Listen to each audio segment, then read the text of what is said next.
Preparing students to demonstrate mastery of math state standards can feel like a dull, unending cycle of equations and practice problems. Unengaged, frustrated students can weigh on teacher confidence and lead to uncertainty about overall achievement.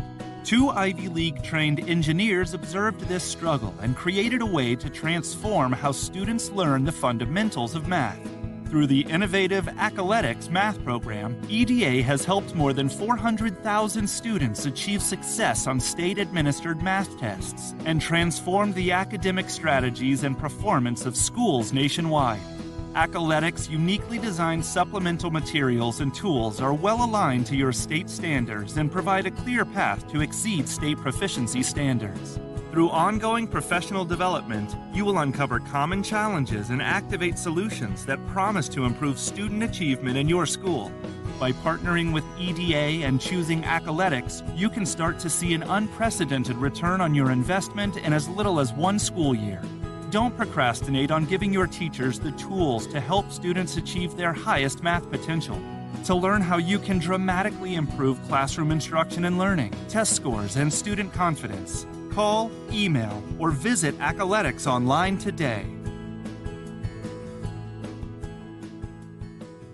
What's up, family? It's going down at the commentary this Thursday, the first Allison and Marc Married in Media podcast live. Special guests include the amazing April Watts, who will be the host, executive chef from the commentary, Francesco Ponte, musician and owner of Flow Wine, Marcus Johnson, the first black woman to solely own a tequila brand, Tiffany Capri Hainsworth of Tea Capri Tequila, and popular social media influencer Chima Eats will be in the house. And, celebrities will be in the house supporting Allison and Marc, RSVP at Eventbrite.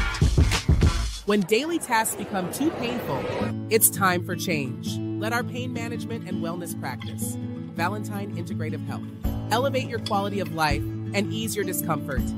Visit us at ValentineIntegrativeHealth.com and start your journey to a fuller life.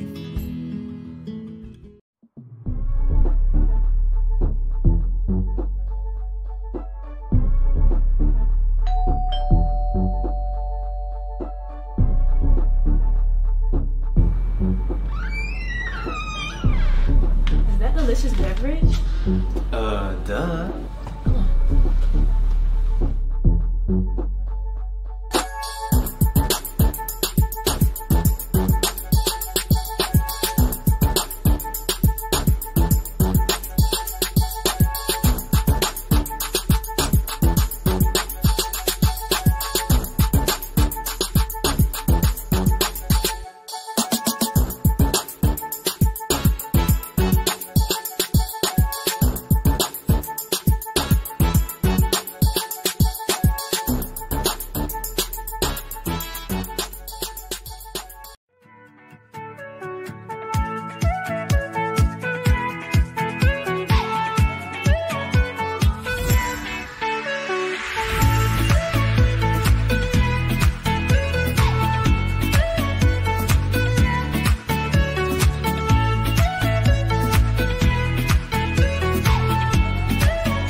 Welcome to the Allison and Marc podcast, Married in Media for Wednesday. We're excited because tomorrow we have our first live event. That's right, our first live event at the commentary. So excited, so much going on.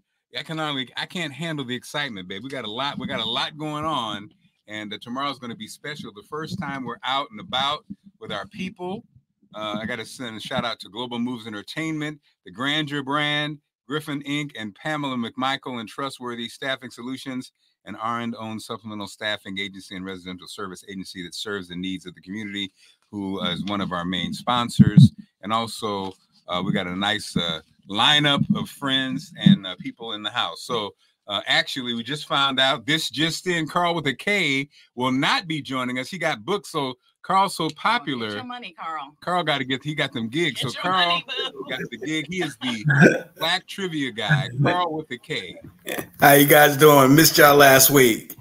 Oh man, sorry, Carl. Yeah, man. I don't know if if I hit you or not. But we're glad to see that you're thriving out in these streets. Got to do what you got to do. 100%. So we held a spot for you, but we'll have some giveaways, and you have to send us some trivia that we can use in your honor. Not a problem. Send me. I can do some. You're gonna be in DC, Virginia. I'll give it around that. I'll give you about 10 questions. That's good. And we don't want you to be jealous, but Paul with a P is going to be there instead. So what do you have for us tonight? Well, first of all, Allison, who are we? Oh, we are the Allison and Marc podcast, Married in Media. We are two Gen X media pros who happen to have been married for almost 25 years. We've got 3 grown kids, and we talk about everything from politics to history with Carl and pop culture and a whole lot of love. That's who we are. And Carl with the K is a Black man who has history and more on his side. What's going on, Carl? What you got for us? What's our this week I've been doing trivia at Fridays. I do that every week, Tuesday and Wednesday nights, Owings Mills, and Tuesdays at the TGI Fridays in Owings Mills, and Rundle Mills on Wednesday nights. And this week's topic, the first 2 questions on the begin what we were going to call Gone But Not Forgotten. Okay. We lost some people, so I was doing a lot of trivia. I included Frankie, I included James Earl Jones and things like that. So I'm going to start with a couple of questions geared from that trivia. And the first one is, Eartha Kitt once made anti-war comments that may have gotten her blacklisted. To what president? Who was the president? Was it Lyndon Johnson, Richard Nixon, or Harry Truman? It was the Lyndon Baines Johnson, because I love me some Eartha Kitt. Oh, okay. Okay, that's right. I have a T-shirt because she had it wasn't even a quote, because everything she said just sounded like a quote and noteworthy. But she once asked the question, when I go to church, I never see any black angels. Why? Wow. Well, not even in heaven. There's no black angels nowhere. She was political, and she told Lady Bird Johnson that she could be doing more than just this garden or whatever she was doing. Exactly. She was trying. Lady Bird was working on doing a beautification in urban communities. Right. And she came back and let her know that, there's a reason why, these guys are becoming hippies. They don't want to go to war. You're sending them off to get killed. And that just did not bode well with her. and she spoke her mind, baby. Yeah. So it was kind of amazing when I did the question last night. I can't wait to see the response tonight, because people were like, their jaws dropped, because everybody knows her from Boomerang. Yeah. What's up, Marc? And I think we're. I thought you were going to say Catwoman. Yeah, not even. Well, a lot of people. The younger people. The Catwoman was 1965. Okay, they know her as Marc. And I think I'm finally coming into realizing how volatile the 60s really were. You know what I mean? Like, when you really think about it, and you put yourself there, I don't think we really, you don't spend a lot of time on it, because we just kind of how we are, I guess, as Americans. We take for granted things. Right. But that 60s, when you think about the establishment, they had a crisis because the young white people were like onto them. And they were very, you think about all the people who got assassinated. I believe most of the rock stars that died in these tragic deaths, I think they got taken out because the establishment was very concerned, because they were saying, well, if these 21-year-old and 18-year-old and 16-year-old kids identify, understand, and align with these Black folks and others, women, and who are fighting for their rights, we're gonna be in a mess. So anybody that had influence was in a dangerous spot, And exactly. Especially with Herbert Hoover. He reigned for generations, man. He had stuff going on for generations, and then after he stepped down, after whatever happened, just think it was Bush. So it's like very interesting, like when you really think about the 60s and all that happened. But anyway, sorry, Carl. That got brought up a lot last month at the convention, because they were because it was in Chicago, and they had the convention with the riots in the 60s, when they had the convention in Chicago with the the 8 or something like that. Oh, yeah. Yeah, in Chicago. Yeah, the Chicago. Well, yeah. So okay, what? Carl's on the schedule, baby. Yeah. Next up. No, I don't mind your time. I'm good. I'm good. Okay, I enjoy good. this too much. I enjoy this being with you guys too much. So they can wait. They'll sit there and still drink until I get done. All right. Tyler Perry once paid Cicely Tyson $1 million for one day's work on what movie? Was it A Diary of a Mad Black Woman, Medea's Family Reunion, or Why Did I Get Married Too? Now, I think it's the Medea's Family Reunion. I knew the answer, but now I don't. And actually, yeah, those three weren't the ones I was thinking of. So I knew the answer, but I don't know which one it is. What is it? Why Did I Get Married Too? Wow. Okay. It was like one scene she was in there, but Tyler had so much love for Cicely that he wanted to make sure she always got her flowers and her respect while she was here. And he's like, he had no problem writing a check for one day's work for that woman. And he named, I think he has named one of the areas of the studio after her. And, one of the studios. And others. Right. Yeah. That's why it's kind of funny. Every time I hear somebody like, oh, Tyler Perry movies are this, or Tyler Perry movies are that, I'm like, you really, really, really, if you don't like his movies, that's fine. Right. But you cannot deny what this man has done for a lot of actors. Right. It's old and young. The arguments that are out there, it really is just, and I get it, but also what people don't talk about, the woke crowd, is when he did for Colored Girls to kind of silence the critics, and nobody watched that. I don't even think he directed it. I think he did it, but I don't think he directed it. I don't think he directed it. Actually, that was one of my questions last night too. Yeah. And so Girl, that's something else we don't really talk about, is a lot of our art or whatever that we think is so highbrow, whatever, the reality is it's business, and Hollywood is business. And so sadly, yes, it's an amazing story, amazing production, amazing, film. I mean, it's a part of our rich history and cinematic history, but if people go see it, not so much. They catch it on cable. And I mean, and they that crosses that, but that actually, what you just said about the entertainment aspect, that crosses races. I mean, yeah, the Marvel movies do a whole lot better than Eat, Pray, Love. Yes. So that's just human nature as far as well. So I get upset more when I hear some of the highbrow people putting Tyler Perry down for the product that he puts out. I'm like, until people stop watching it, he's going to keep making it.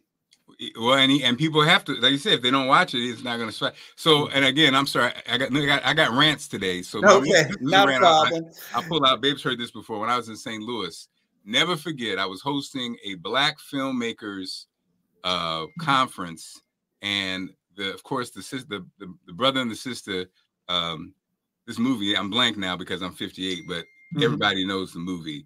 It was amazing. There were two lawyers who used their life savings to make this movie, and they were taking it around to different cities. You know what I mean? And Sankofa. Okay, I remember that. And it was powerful. It was very powerful because you didn't see dark Black people featured in movies, and it was powerful because it made you be like, wow, you see the power of cinematography, right? Right. Here was the thing. At the same time, this is when Master P got into the movie.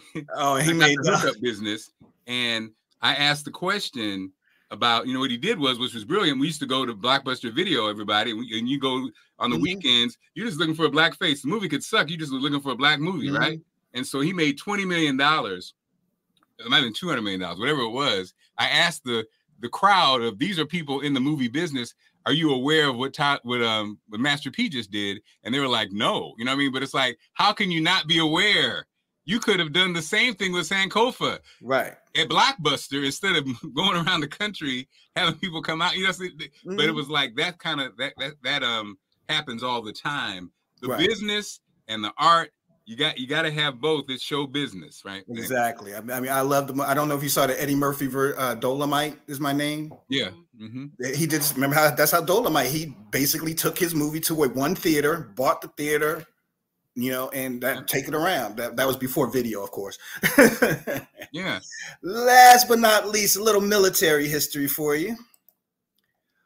Marcelite Harris is the first Black woman brigadier general representing what branch of the military? Was she in the Air Force, the Marines, or the Army? All three of these have a brigadier general. Which one was she in? Shamefully, I do not know. So I'll just say Army. Yeah. I'm feeling Army for some reason. Air Force. Is this the movie that's being the movie that starring from Scandal, Kerry Washington? That one's about the male. Yeah, that's about the that's about the male, the ladies and the wax suit, the women Army Corps, the male crew, the made sure that the male got out. Yeah. Those little tiny stories are always interesting when you look at the backstory. I love those. Yeah. But time is never good enough to watch every movie that's out there. Yeah. I will watch that one. You know what? I didn't realize this one, Carl. I don't know why. So Watermelon Man, you know the movie Watermelon Man? You familiar with that movie? The guy from Cambridge. Classic. I didn't realize that was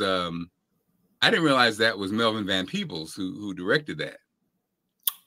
That's right. Yeah. And because his were so kind of like avant-garde, and that had so many stars in it.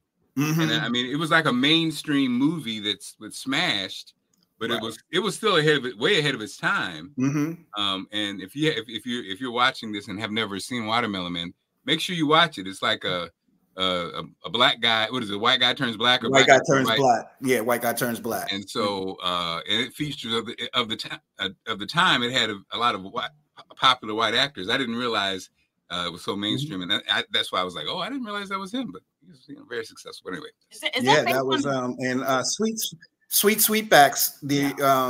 Is an interesting movie. When I first watched it, first of all, I was too young to watch it when it first came out. So including his son who was naked in it. Exactly. But then when I went back to watch it again, I was like, okay, because we watched it in film at Howard in one of our film classes. So we were trying to look at it from a cinematic making of it. Yeah. And for what he did with what he had was amazing. Yeah. He didn't have a whole lot of money, but once again, behind the scenes, people like Bill Cosby, Sidney Poitier, they gave him money for Sweetbacks. Yeah. Bill Cosby was getting everybody money. That's the other part, the history is it's interesting. And I just saw the clip came up with Spike Lee talking about when he raised money. He said, of course, the first call was Bill Cosby. It's like, and Sidney Poitier, I think they both have been stalwarts in the whole giving back to the community. You remember the Cosby's donations to all the HBCUs and I know a lot of people sit around and say bad things, and I go like, you just don't know what's going on behind the scenes. You don't know what these people are doing, and I want to be so famous that I start getting hated on. I don't know, Carl. Don't say it out loud now. Don't say it out loud. Let's stick with each other then. Yeah, don't say it out loud and keep the freaky stuff down. Don't do that. Don't get wild now. Well, Carl with a K. Yeah. Well, I appreciate you guys so much. Thank you for having me, and I definitely will be checking in next week. Best of luck tomorrow. Thanks so much. Carl with a K, ladies and gentlemen, joining us as he does most shows. And so we're not going to have Carl tomorrow, but we're going to have him there in spirit. Going to send us some questions, babe. Okay, I love it. And we got some giveaways at tomorrow's event with trivia from Carl with the K that I'm excited about tomorrow. And so now, speaking of, can we turn our light down a little bit? Just adjust it, just a touch, just a scotch. We just do it a scotch. Oh, so nice, thank you. See, baby, I know we didn't want to keep Carl on because we had things to do, but I was going to say, just like Bill Cosby, in a lot of ways, this Diddy thing, I think, is similar from a standpoint of a lot of people have come out. I saw John Hope Bryant say something about it. You saw other people talk about it, how a lot of and again, not justifying anything that Diddy did, not justifying anything he did, but probably the final straw could have been when he tried to sue the liquor giant, right? And it was interesting, babe. I heard John Hope Bryant talk about, and I told you about it. Then I thought about it. I heard a clip from Diddy and what his beef was. And I was like, it's very interesting. John Hope Bryant basically said, a company, you do a deal with a company, right? Which he did with the liquor brand. And he took the brand from 0 to 1 billion, the stratosphere. Everybody was talking about Ciroc, right? And so John Hope Bryant, who is a businessman and a community man and all that kind of stuff, and he's a little bit older than us, his view was like, look, you did what the partnership that you guys agreed upon. They paid you a lot of money. And at the end of the day, you know, he was saying, well, Diddy wanted Ciroc, he wanted his brand to be not only an urban brand, he wanted it to be for everybody else. And he was saying they felt like it didn't resonate in other places. So basically, hey, man, you should have left it alone. You don't sue them. Your deal was basically your deal. You know what I mean? Boom. So I heard that. I told you about it. How I felt about it. I was like, okay. Sure. Then I heard Diddy's perspective. And I think this is the thing that, so this isn't even talking about anything, his legal issues, just talking about from a standpoint of when they come to you with a brand that's dying on the vine, and then you 20, 30, 40 times it, the value, the popularity, everything else. And so to a guy like that, the same thing that makes you him is the same thing that says, what do you mean it's not going to sell in Iowa? My records sell in Iowa. And actually, he has a point, because the freak-offs is what we're talking about. But when you think about it, he, for decades, had the party everybody was at. Not the freak-offs. I'm just saying in general. When you say Hollywood party, Diddy, it was the most influential people in the world at the party. Okay. So, you know what I mean? It wasn't just for black people. His parties weren't just for young black people. Okay. The Hollywood, all the people in Hollywood, I just saw one of the guys from the show where they hand out money, Kevin, talking about he went to the party dressed in white, and he had the watch on, and he told Tom Brady that my watch is better than yours. So these are two people who you wouldn't associate with Diddy, but they associated with it. So I could see in his mind, like, yeah, I'm not just the black guy, I'm not just the urban brand. I am the man when you talk about partying or whatever. So when I saw that perspective, I said, and so in that situation, you always have to realize you don't own it. You got to just keep it moving, right? I'm not going into, we had a similar conversation this week about something I'm going through from a standpoint of, and at the end of the day, if you don't own it, there's only so far you need to go before you can call. And so, so they were saying that lawsuit and what it brought and the stock value and all the things that happened was almost the final straw to be like, all right, so all those protections you probably had from those people probably got pulled away. And then voila, almost like when Bill Cosby, they say, wanted to buy NBC. It was kind of the same thing. You're fine as America's dad on NBC, but now you're talking about owning NBC. That ain't gonna happen. And so some say that that's why his son was taken out and this and that. And so then back to we were talking about in the 60s. It's kind of the same thing, okay, you're fine, you're prominent, you're good. Don't push now. Don't come on now, because the same thing happened when Puffy tried to get with him, Irv Gotti, and these other. They tried to do a distribution thing, and that's when Irv Gotti's company got raided and everything fell apart. Yeah. Because that's the ultimate thing. If you produce it and distribute it, now that's a whole different ball game. Kanye West, the same thing. We're good. You're good selling our brand, but no, you can't. We can't let you in here, because if we let you in here, then we don't have any value, because really you guys are the ones that create the style. So it's like this loop that happens time and time again. And I guess the question is, when will people learn? Is it the ego thing? What makes people not be able to stop? I don't know. I have no, my thing is this, hasn't been convicted and all that. He has been indicted. So these charges are there. And I find a lot of it to be just so disturbing as a mother of daughters who are talented and who might have wanted to go into this business and that business. And I find that arrogance piece of, well, you're gonna do this or whatever, because the exact same thing that you allege was done to him because of the power thing is the same thing that he was did done to to others. others. Yes. So yes, on record, exactly. That's kind of how I feel about it. Yeah. Like, do the people that make the real money moves and all this, whatever, we probably never even know their names because they know to move in silence. Exactly. And so it's that arrogance piece. And let's not forget, you know, who you are in this society as far as being, in this case, you know, a Black man. And but if you weren't trying to allegedly traffic people or do mental and bodily harm to people and more, then you're not going to be in that position. So the same thing that was done to him, and you get that like Paul Mooney called your wake up call and your blank wake up call. Right. And so yeah, I for a long time I've like, you know, who am I? No one, not in the business of whatever, but that sort of negative energy that radiated from that whole camp and all of the things that have happened from, you know, the deaths that happened in the 90s and all of, you know, all of that, deals. The deaths that happened recently. You have people speaking out now more freely. We heard from Albie Shore talking about this book that supposedly is Kim Porter's book that they say is not, that was put out by some friend who's not a friend. It's too much. The same thing could have been, would he have been as successful if he had done things in the light almost on that side? Right. Who knows? If he really was Brother Love. Right. And I think that, you know, am I disappointed? No, because it seems like that's a lot of this business when you got people sort of hungry to be in, and then people who hold the power. And it's the same thing. You got somebody who wants the liquor brand to be in Iowa and somebody who it really is over the liquor brand who holds the power. So, you know, that's the scales of justice for me.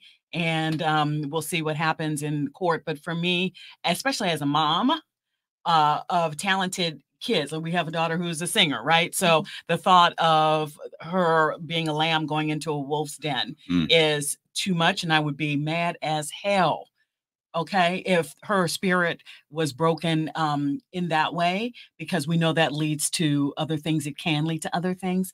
I think about our girl, Stacey Ladisaw, our girl, Maya, these people who have said, I'm out. I'm talented, but I can do without it. And why? You know what I mean? Why? So I don't really, you know, I hear you. He was getting too big for himself and was pushing and suing and all this. But bruh, if you know that you got 1,000 bottles in the closet of baby oil, for what reason I do not know, then be quiet. Right. What are you doing? Right. Loud. So that's how I feel about it. You mentioned the Kim Porter book. By the way, I just saw an article. Clive Davis, who's 94, was asked about Diddy. He said, I don't know who Diddy is. Wow. My God. Wow. Isn't that amazing? Because it doesn't start with Diddy. Exactly. It doesn't start with Diddy. And we all know, and all those dead people before Diddy. Let's think Andre about Harrell, Kim Porter, Whitney Houston. So yeah. And let's think about the Me Too movement from a couple of years ago when people were coming out. We got folks sitting in jail. We got very powerful people who, you know, were in jail, no longer with us, Jeffrey Epstein. And so it didn't start with Diddy, but it didn't have to continue period. Right. So speaking of the book, the man behind the publication of the memoir purported to be Sean Combs' ex-partner, Kim Porter, tells Rolling Stone that he can't guarantee the book's authenticity. Right. After he claims to have received a flash drive containing the book for 2 music industry sources, but insists that he believes it to be true.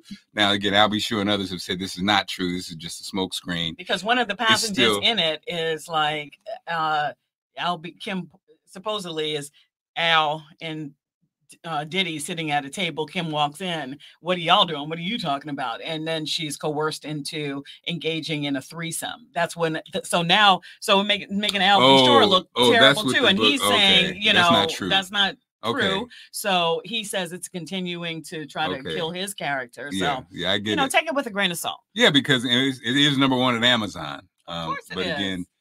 In other entertainment news, you know, Fat Man Scoopy mentioned he passed away. Come to find out it was heart disease, hypertension, cardiovascular disease caused by plaque buildup. And I just want to say, please, men, everybody, do you know your numbers? You know, I took my blood pressure today and it was slightly elevated after it's been low for quite some time. And again, I love the fact that I'm in the habit now. I take my blood pressure, I take my sugar readings, I weigh every day. So there's no surprises. So I know you know your numbers. If you're over 50, especially black men, know your numbers.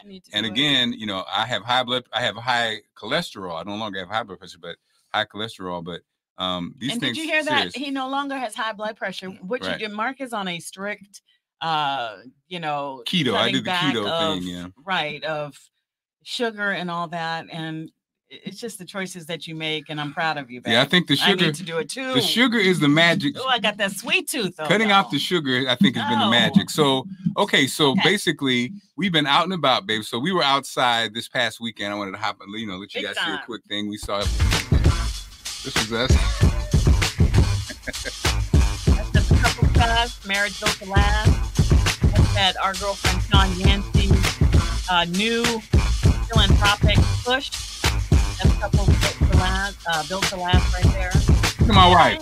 Look at my wife. I'm like, man, she's bad, boy. She's been bad a long time. Big time weekend. And before that, Skylar and I went to the Truth and Classic, the Truth and Service Classic, the Howard versus Hampton game, where for the 8th time in a row, go ahead and gloat, Allison. Hampton was victorious. So it's this big, you know, they're trying to drum up support. It's really support for all the HBCUs because you see these two schools in the nation's capital going for it. So, so it was Friday night at Sean's event. I'm trying to get the name of hers because what she's doing is amazing. So she already has a foundation. Yeah, hers was the Young Scholars Fund. Young Scholars Fund. She already has Girls Night Out, and you come out, you have a good time, you raise money and goods and services for different charities, especially for women and children. But this one is raising scholarship money basically for young mothers, women who find themselves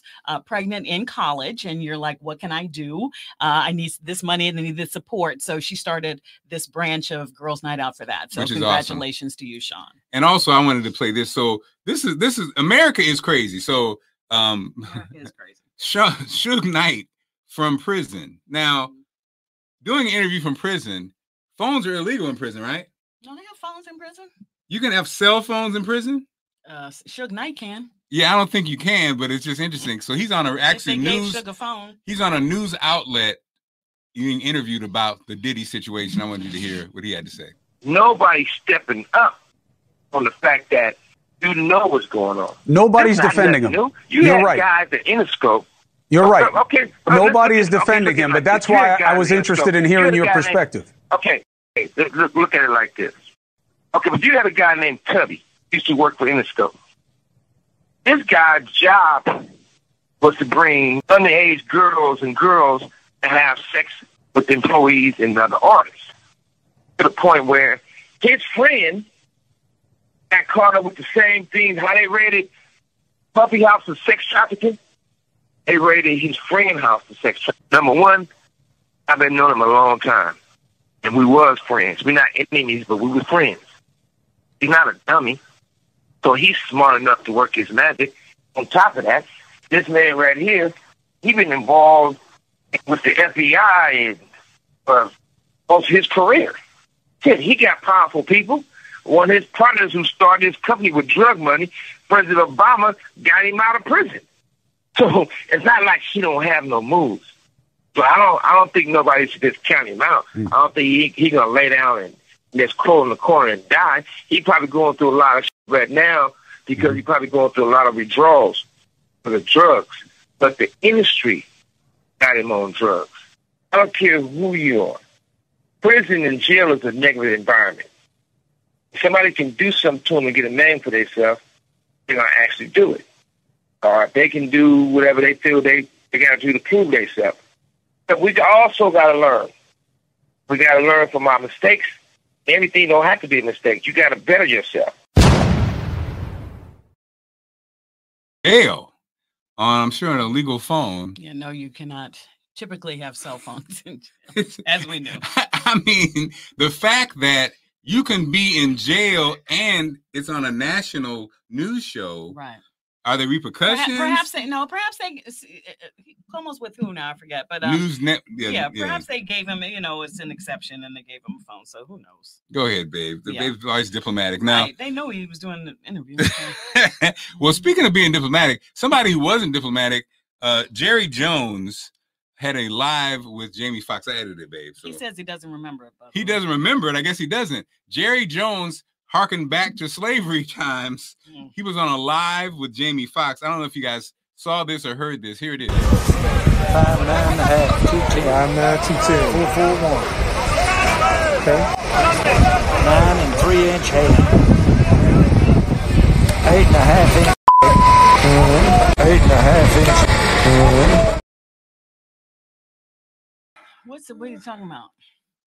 Huh? What is he talking about? I mean, what? He's talking about the size of football players' private parts. Is that what he's talking That's what about? he just said. He said, 5'9", runs a 40 and 4'2", 8.5 inch. Boop.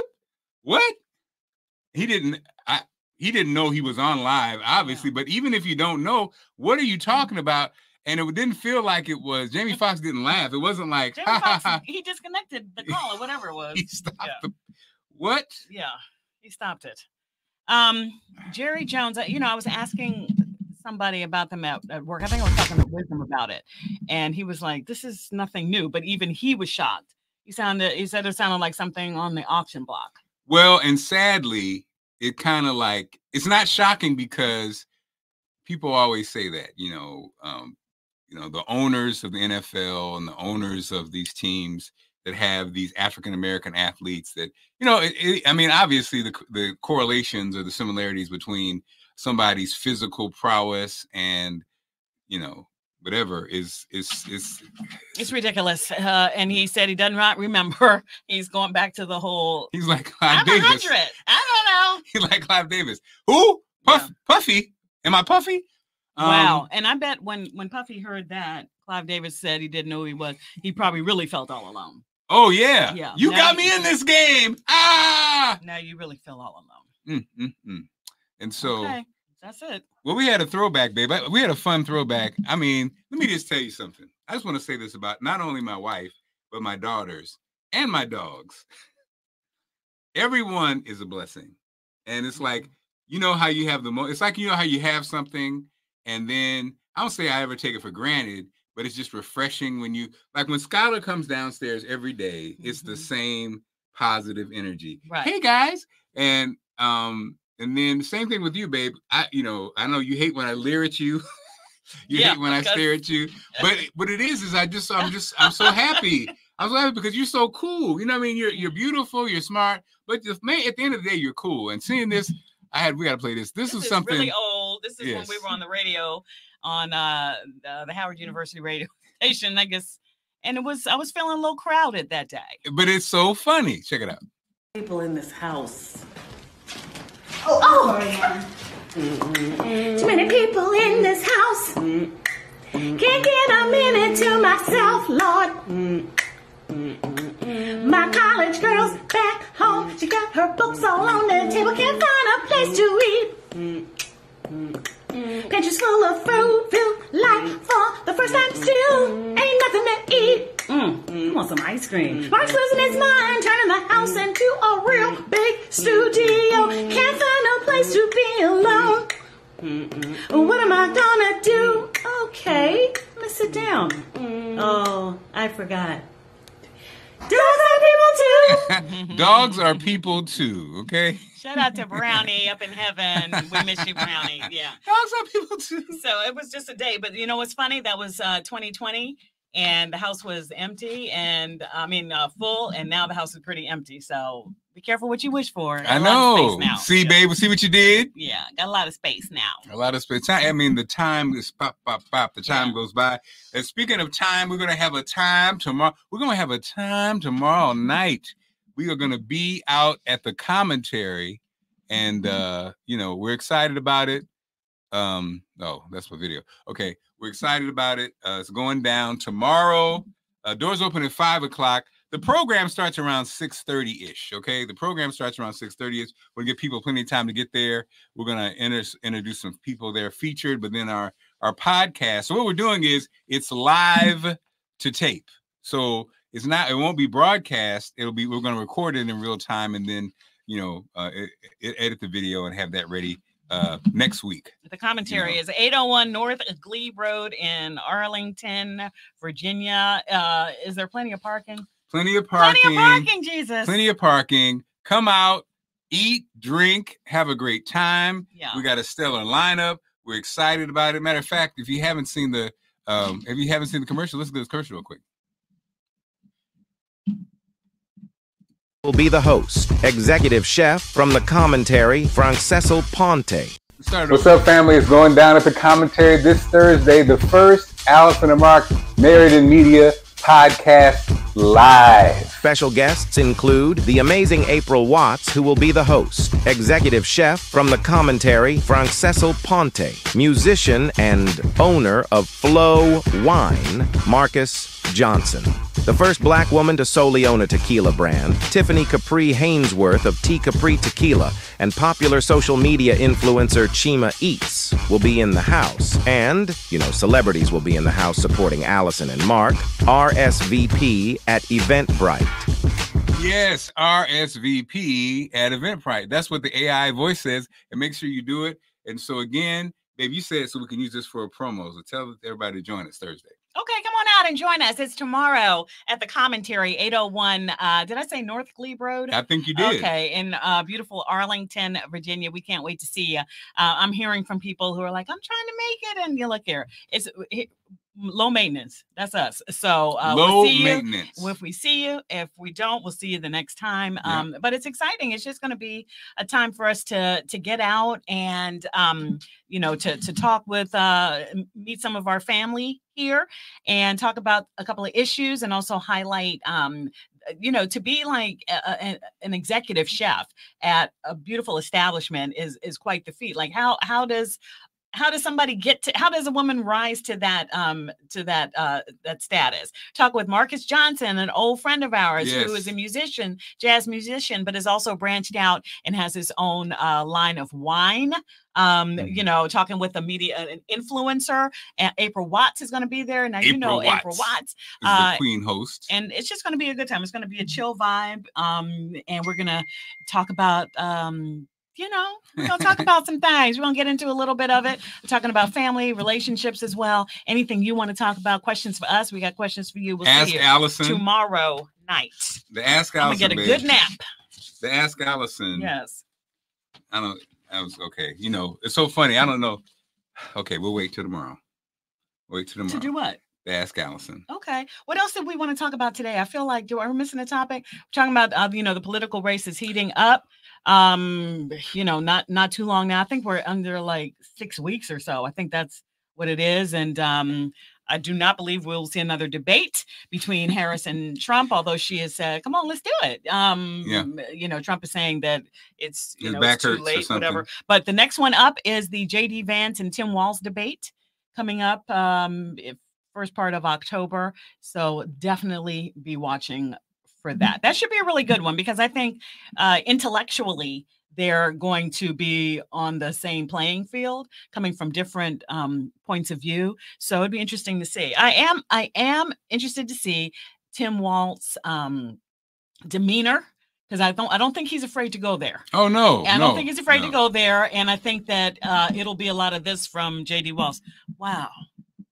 Yeah, I think he's gonna. And so I think you just gotta everybody's gotta remain professionales and and get those points across. So that's how I feel. Mrs. SWFC, absolutely right. The execution in Missouri. The execution in Missouri. I meant to pull that up. That was so heartbreaking, and it's throughout the day I have been seeing people say that on other points. Someone's talking about entertainment or whatever, and people are like, yeah, but what about the execution? I think heartbreaking. Actually, I don't have my name. I don't have the names and everything, but the scenario I think that's heartbreaking, of course, is that the family of the person that the young man was accused of murdering, they were asking that he not, be put to death. And I think the witness came forward and basically said he did not do it. And that was probably 48 hours before. Yeah. And so just heartbreaking that these Marcellus Williams, despite questions over evidence, still executed. And the conservative judges, this is now what we talk about when people say, oh, my vote doesn't matter, or I don't participate, or I don't do this, I don't do that. I think you have to look at, the conservative judges, the judges on the Supreme Court. The 3 Democratic judges voted to not, to not put him to death, and then the conservative judges, they were overruled, and so the conservative judges, they wanted to move forward, and so those judges, Kavanaugh and a few, were put there by former President Donald Trump, and not only the Supreme Court, but judges, courts across the country were basically filled with a lot of inexperienced judges who had very strong conservative views, and they were put in there basically as supporters of Donald Trump. And this is when we talk about, I think the Supreme Court is definitely one at play. What happens when when you don't vote or don't participate, or you think you don't like the personality of the nominee, or whatever reason you give for not participating and enforcing your civic duties. It has an impact, and it's not just the president and vice president. Yeah, and when you talk about people of color, talking about women, you talk about anybody who's been, treated a certain way. The reason government has always been a big player, especially after the civil rights movement, is because in a lot of ways, these quote unquote programs, or this kind of like attention given to those people who didn't have a fair playing field, those things were in place to help deal with that. And so when that's gone, I was, arguing with a young person. It's like, would you realize a lot of people don't know history? A lot of people don't pay attention. And so they'll see a talking point on Facebook or TikTok, and they'll embrace it, not realizing the young people are on Facebook. It impacts your life. These are life-changing things that are in play in real time. And for those people who just get your talking points from the barbershop or on whatever, and don't get them from me. Don't get them from me. I'm just saying, because I've been there. There was a time in my life when I was like that. My vote doesn't matter. Allison's always been a voter, always participated. Early in our marriage, I was one of those people. It doesn't matter. The system. But as you get older, you start to realize, true, the system. There is a system. White supremacy is real. But what you gonna do? How do you manage it? Something as simple as participating in your local school. You got kids, going to those meetings, participate in the PTA, your local politics, things that affect your house and affect your kids and affect your neighborhood. And on the big picture, same thing. If it's hard to send your kids to school, hard to send your kid to college, if it's hard to send your kids to whatever, if you are in need, if you're not wealthy, because the wealthy can do what they want to do in a lot of ways. You can buy yourself out of it. But if you can't buy yourself out of it, it behooves you to participate and align yourself with a candidate that you feel like can help you. And, to say it doesn't work, especially if you never participated, it's almost ridiculous. I look back on me and Troy used to argue about this all the time, and I was stupid. I was ignorant, because he would just be like so frustrated, because he'd be like, am I talking to a crazy person? Yes, you're talking to a crazy, but you're talking to an uninformed person. And so as we head towards our elections, not just presidential, what you going to do? By not participating, you're voting for somebody. That's a great point. By not participating, I don't buy, and then even these social media influencers that have all these strong opinions, it's weird. I don't understand. Are you getting checks now? Let's talk about the social media before we get out of here, because making news also in the election, Janet Jackson made big news. If you've logged on to any social media platform, you know that she was asked about, she was just basically, I believe, asked about, how do you feel? You have a Black woman who is running for president, and what an amazing time. And I think that though we haven't heard from Janet, I do think that she probably just said something off the cuff, like, really? I heard she wasn't Black. Now, first of all, also too, like we've seen other women candidates get, pretty far as talking about Hillary Clinton, right? But it's still pretty amazing there are no portraits of women as president in the White House or in the history books, right? So this is an amazing moment in time. And yes, Kamala Harris identifies, she doesn't hide from her mother's heritage. Her mother is Indian, was an Indian American, and her father is a Jamaican citizen, right? He's right, but a professor here in the States, or was.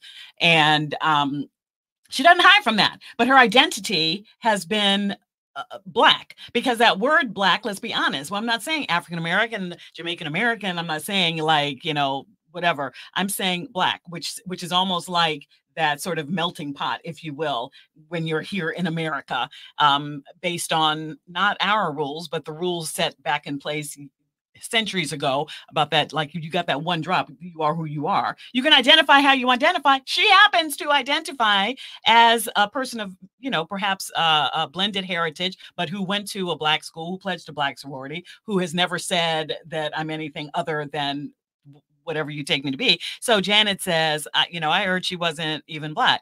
Then this apology comes out, but then it turns out it wasn't really from Janet. It was from maybe somebody in her camp who has since been let go, and for me, that reaction is weird. Like, why let that person go? You told me that Randy apparently is a big Trump fan. So Randy, maybe that's why he got let go. Y'all remember Randy Jackson, who came along doing the bongos afterwards. So Randy Jackson, don't do that to Randy. I'm not going to sit here and do that. I'm going to do it. Because apparently he's also like very heavily involved in her career, but doesn't really know much about whatever. So here's my thing. I feel like Janet, as the baby girl of the family, is probably always heavily relied on the guidance of her brothers. But if a reporter asks you a question, you've got to know it trumped anything else she was going to say in that article, right? Or whatever. And it's just, but then it begs the question, do we care about what celebrities say? I think in this climate, it's very impactful. Look at Taylor Swift. Yeah, we can say we don't care about it. Hundreds of thousands of people registered. And the visceral reaction from the Republican candidate posting on his social media, "I hate Taylor Swift!" ! All caps. We're in a dangerous time right now. So words have meaning big time, and people listen. So sadly, it was real from a standpoint of it was an article. They were doing an article, and like they just asked her, asked her off the cuff, what do you think about Kamala Harris? You have a Black woman who could be the president, and she said, I heard she wasn't Black. I heard she was Indian and white. And it's like these words. One of the 4 agreements is use your words impeccably. I'm paraphrasing. When you're a celebrity, you always got to know to be on the. I learned that a while ago, because I get to speak. One of the great, beautiful things about our jobs is we get to go into community and speak, and on a real great grassroots level. Kids, women's groups, civic groups, and all of that, chambers of commerce, and understand that every word that you say is on the record. And Janet knows that. She's got to know that. So it was unfortunate, but she has not apologized, right? Not that she has to apologize. She can say what she wants to say. It's misinformation. That's why I'm saying. Well, Wallace has misinformation. And Tito. They were saying that's the other part when you talk about a news cycle. In all fairness, Janet lost her brother. So the priority for me to apologize on something that I did not mean anything about it, and my brother has passed away. I could see that too. You know what I mean? Everybody's like, you got to apologize. You got to apologize. She's like, I'm dealing with Tito right now. I'm dealing with my family right now. I don't care about this. I mean, I care, but I don't care more than I care about my family. Well, I feel like if she didn't know, look, and I love Janet Jackson. Yeah. This is nothing against Janet Jackson, but I feel like if she didn't educate herself enough to know who the candidate was, you got to care. Like, the election is coming up, even if almost like you have to not say anything because people listen to you. Well, and I guess it does speak to then Janet doesn't have the team around her she really needs to have. She has Randy Jackson. Because, and Randy is Randy just happens to be a big conservative person. So I'm sure sitting around, they just talked about it. And he said what he said. So Randy's a MAGA Republican, right? Yeah. So interesting, right? Fun fact. Yeah. So Radio Twin said, did she fire her manager? Yeah, what happened? Apparently, that person that allegedly was not her manager, but the person who apologized. But yeah, apparently he has been fired. But like I said, well, because she's probably like, don't speak for me. Yeah. Well, she educated on that part. Or maybe Randy. Now, who is this? Is Randy her manager? Bartholomew Exable? You're fired. Yeah. It's Randy. Randy her. Okay, babe, Tito. Now, Allison, perhaps she had a great interview with Tito. I should have played that clip. That would have been great. So, Allison, you actually interviewed Tito Jackson. And you also, you're probably one of the world's biggest Jacksons fans. I got to be one of the world's biggest your Jackson thoughts on 5 and Jackson Tito fans. And the impact when you talk about brothers who are a certain age and Michael's gone. What's your take? Yeah, the whole thing was, Michael and Tito up there jamming right now. It's just, I think we're at an age, we're losing a lot of people. You expect to lose someone who is in their 90s. For me, 90s is when you lose people now. Like 80 still seems really young, maybe because we're getting older. But to lose Tito was just, I don't know. You look back and you're just like all the jokes made about Tito, because, he played the guitar and then he didn't really sing, didn't really do all that, whatever. But you realize that somebody like Tito is just one of the foundations, one of the pillars as one of the older brothers. Yeah. And when you lose, and we know about that, when you lose a foundation, a pillar in the family, it hurts. And he was a family man. I used to watch his reality show with his sons.